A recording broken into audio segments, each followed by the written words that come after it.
Welcome back. Let's now continue what we started. Since I planned to do this already today, I didn't add, I removed the part that was the recap because you already have it. So what we've been doing in the past hour, that's previously in information retrieval, we have come up with this way of computing scores where we sum over these things that depend on terms and documents that we get from the index, and we need to accumulate them in this per document in order to compute the scores.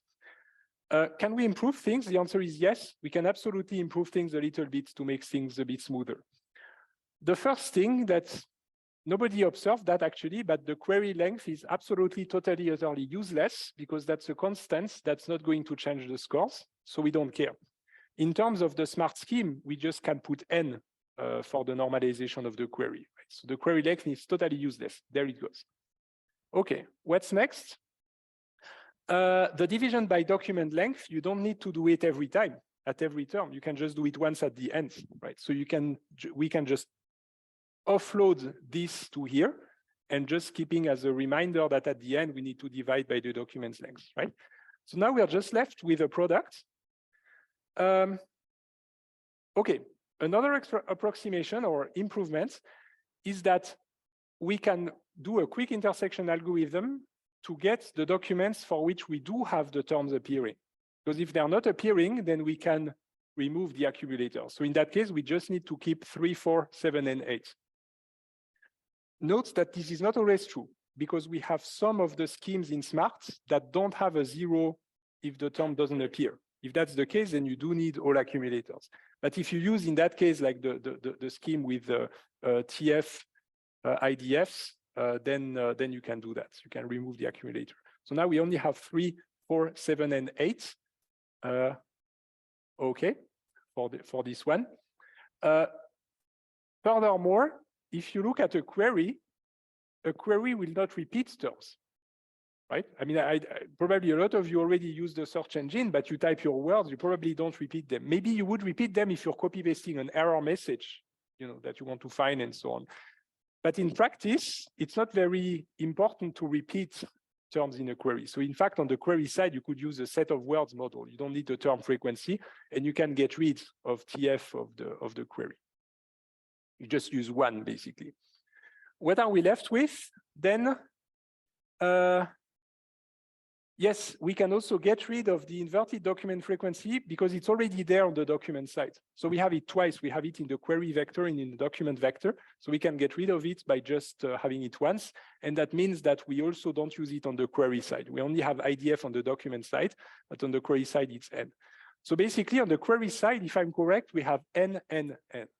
Right? Term frequency is 1. We don't have the IDF, and we also don't renormalize. So it's N, N, N. And then on the other side, what do we have? I can't remember. Yeah, I don't have it on the top of my mind, and I think slower when I'm actually teaching. So, but N, N, N on the query side, and you can reconstitute on the document side. Okay. No, now that I realize it's probably BNN if it's Boolean. So it's the Boolean one, BNN, and then NTN, probably the other side. Okay, anyway. Now we have managed to simplify the whole system to something like this, where we just multiply the TF with the IDF for the document side, we sum them up, then we divide by the document length at the end. Can we improve even further in the sense that normally we are looking for the top K over the entire collection, right? The problem is that if we do that over the entire collection and over the entire documents, the postings list can actually be very, very, very large, right? So is there any way we can also optimize here and squeeze things to avoid all of these computations for very large lists? And here's the idea. The idea is that instead of computing the top 10 on all documents, we first pre-select documents and compute the top 10 within these pre-selected documents. And the intuition why it's actually intuitive to do this, why this is a good approximation? The answer to this is that this is actually already an approximation of reality, the top 10. Because the whole thing about summing over the TF IDFs and considering that documents as vectors, this is already an approximation. It's already a model of reality that kind of is not exact, right? So since we already anyway have something that's not quite exact, if we also approximate here, then that's going to be fine, right? So we can absolutely do that. Okay, so that's the intuition of it. So now we can pre-select documents, and then we only need to compute the scores in the smaller set of pre-selected documents. Now, how do we do the pre-selection? How do we figure out which documents we're going to compute scores in? And here there's a few techniques also.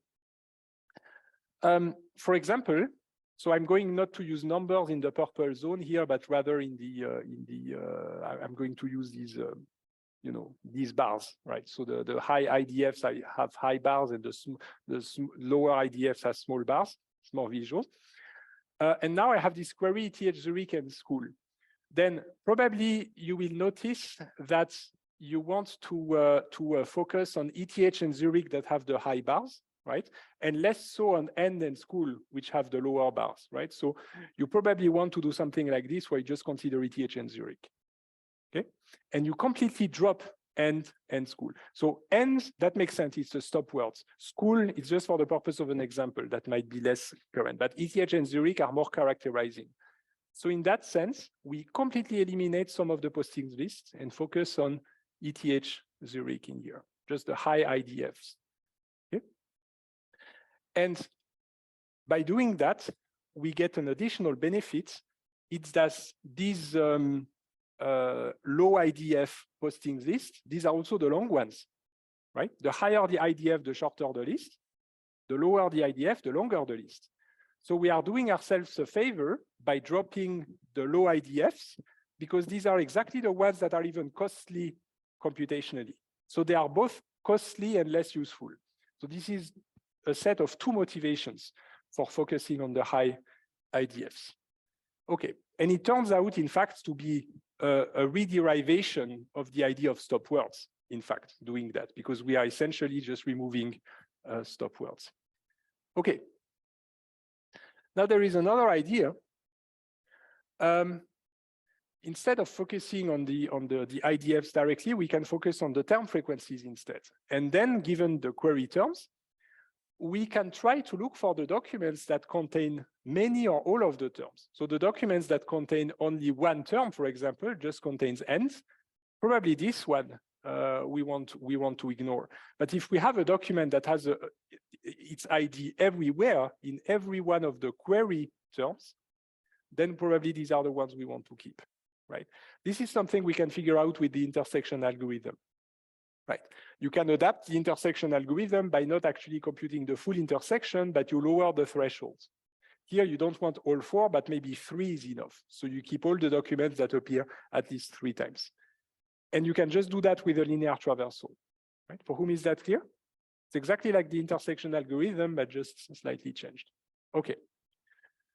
The problem here, though, is that you may be eliminating too many documents, because that's too coarse, right? So there is another approach. So here it's more, what I'm doing here is more like I'm throwing many improvements at you, but this is actually decades of work, right? And it's summarized in chapter 7, I think, of the book.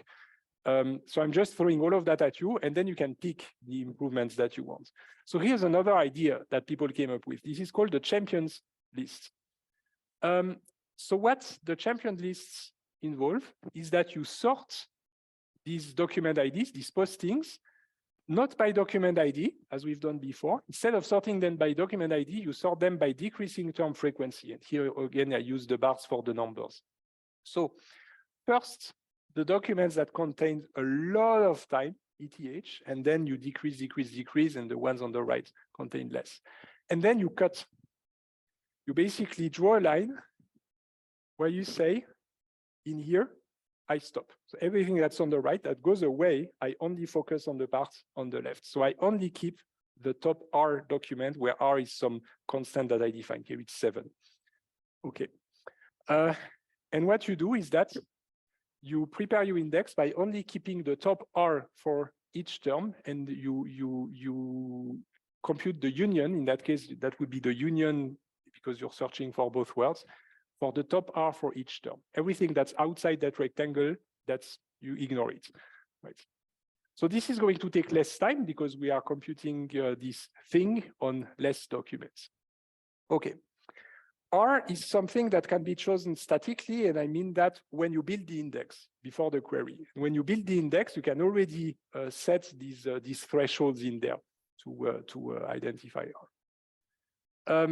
And furthermore, you can make R a bit more dynamic by making it dependent on the IDF, meaning that if it's a very high IDF, you keep more documents in that champions list, in that champion list. If it's a low IDF, meaning that it's a more common term, then you can keep less documents. Okay. Coming back here, we compute the union of the champion lists. What is the problem here? Does anybody see a problem? We basically apply the union algorithm, right? So what problem do we have applying the union algorithm in here? Yes, do we have the, oh, it's over there. Okay. Can you please throw the, yeah. It's not sorted, so it's not sorted by document ID? Bingo, exactly. It's not sorted. The documents are sorted by document IDs in the original standard inverted index, right? So the sorting is the same for all terms. This is why we can traverse concurrently all the documents by increasing document ID. But here, it's sorted by term frequency. So the order of the documents is not going to be the same for all terms. There is no way you can do a traversal here. You cannot compute the union of that so easily. You would need a second list with the union, with the sorted by document ID to do that. So this is a real problem because you cannot just sort by TF and expect to be able to compute the union in linear time. So we have a challenge here because the order of the documents is dependent on the term, which was not the case when you sorted them by document IDs. So instead of resorting the documents in that way, we can keep them in the common order by document ID. And instead, when we build the index, we sort by TF when building the index, and we build the champion lists separately in a different structure. And then these are the ones you use when you want to execute your query. All right, just directly query the champions list. But for the union, you can apply it in increasing document ID. Just to be clear, because maybe that wasn't clear enough, and maybe the picture here doesn't do justice to the algorithm. When you build the champion list separately, you still sort by document ID here, unlike what might appear here. So it's still sorted by document ID. This is why you can use the union algorithm. But because it's separate, you know that it's only the champion list, right? You don't have to worry about stopping after our documents. Okay. It's 11:55. What do we do? What we have next? No, maybe I can continue a little bit just more. Okay. So since the only thing that we really care about is to have the same order for all documents, we can use the same order, but something else than the document IDs. And that something else can be something that was called the static quality score. It's some other way of computing the quality score of a document. An example of that is PageRank in Google. It's the quality score of a web page. And we assign each document a quality score that we call G in 0, 1, and then we can sort them by quality score. Then we can do the union because the quality score is the same sorting everywhere, right? So the documents will be in the same order. Now we can do that. And now we can build the champions list with the top quality scores. Okay. And there is another improvement that people contributed. Again, it's a long list of things you can do. Is that you can take the quality score together with the TF-IDF, meaning that in the score, you both consider the TF-IDF, meaning the number of times that the rare words will appear in documents, and the quality score. And you add that, and you build the champion lists based on that. However, then you can no longer use the union algorithm anymore, because again, then the sorting is going to be dependent on the term. So if you decide to do that with the TF-IDF, you need to, again, do this separately, right? The unique list will only work if you have the same sorting for every term. Okay, so you need this separate list over there. Okay, so what you can do now as an alternative, when you have sorted by this static score, if you want to isolate the highest term frequencies, you can actually, instead of only keeping the top ones, you can have two lists. You keep a first postings list with the high term frequencies sorted by document ID or static quality score. And you can have a second list with all the others that have the low term frequencies, also sorted by document ID or quality score. And what's new here is that we also build that other list. We call it the low list, right? So the list of the term frequencies that are smaller. And the idea is that when you have the incoming query, you will only look at the champion lists first. You will only look at the initial list. And if you don't get enough documents, if you get 10, then that's fine. But if you don't get 10 and you need more, then you can look up the low list for more documents, right? So we kind of just cut the process into several parts. Okay. And then the more general view on that is that if you want to have like this optimized process, you can sort the terms by inverted document frequency, sort the documents by any score here, and then you start here and go to the right and down, and you just decide where to stop. You can either stop for the lower IDF, so you can stop for the lower TF. Yes.